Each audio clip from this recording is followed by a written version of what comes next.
Woman pregnant with devil's child. She begs the white bear, kill her before the baby is born, otherwise the consequences would be unthinkable. The white bear did not hesitate. It destroyed the demon's lair, and it was pushed up by the blast. A few days earlier, the villagers rescued a monster. It had an ugly face, red all over, its body reeked of a disgusting stench, but the village chief treated the creature like a god. It was taken to a Buddhist temple and cared for. Even though some villagers objected, the mayor remained unmoved. He thought if he did this, he would be blessed by spirits. But was that really the case? When the monster awoke, it went straight for the young woman. The old woman tried to escape, but it lifted her up and slammed her to the ground. And the old monk next to her, he was so scared that he went limp. He had to keep chanting the sutra, beg Buddha's blessing. The monster was only interested in the young woman. Finally, he took the young woman away. Ever since that day, the monster would come to the village every now and then, take young women away. Until now, there's only one girl left in the village. Then the village chief came to his senses. When the last girl was taken, maybe their village will be destroyed. That day 2 wounded warriors came to the village. The mayor begged them to help drive the monster away. He didn't expect them to kill the monster, just get rid of it. But the monster was too strong. They were powerless. Their conversation was overheard by the little girl. She knew what the monster was capable of. It was hard to fight it with human strength alone. She was sad and ran out, wandering helplessly through the thick forest. I do not know when a piece of bright red flowers appeared in front of her. The girl lies among the flowers, pounding the ground in despair. Why did she go through this ordeal, to meet such a monster? If there is a god in this world, why didn't they show up?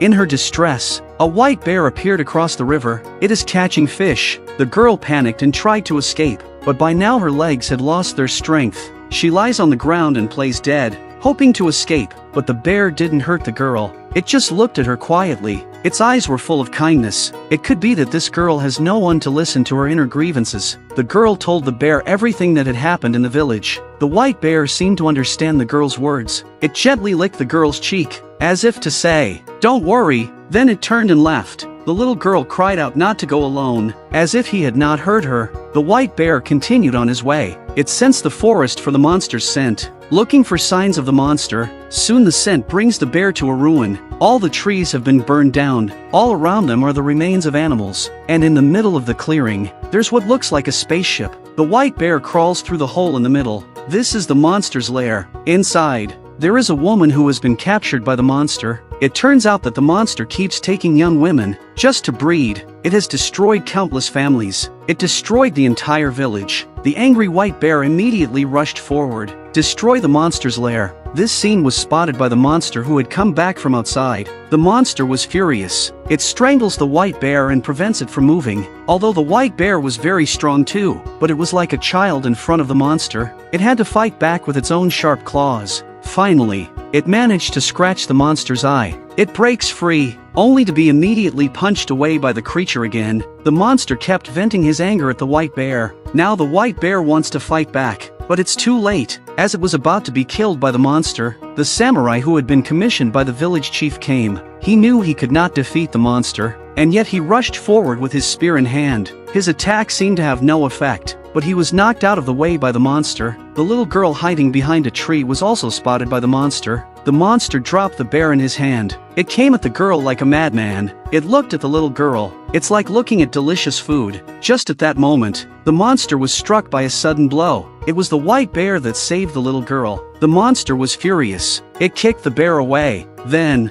it struck the white bear with all his strength. They frantically fight each other, but the bear was no match for the monster. And that's when the soldiers come from nearby. Numerous bullets and arrows hit the monster at the same time, but they do not hurt the monster. Monster rages and slams officers and soldiers into a pile of mush. At that moment, the white bear suddenly rose up and lifted the monster, and with all the strength he could muster, strangled the monster alive. The white bear also collapsed. As to where the white bear and the monster came from, no one knows for sure. Some say that the white bear is an incarnation of the mountain god. The monster is a demon from hell. In fact, this little girl was the saddest of all. Although the white bear defeated the monster, her end remained unchanged, for she was the only woman left in the village. In that feudal and superstitious village. It's a terrible thing to think about. Thank you for watching. See you in the next video.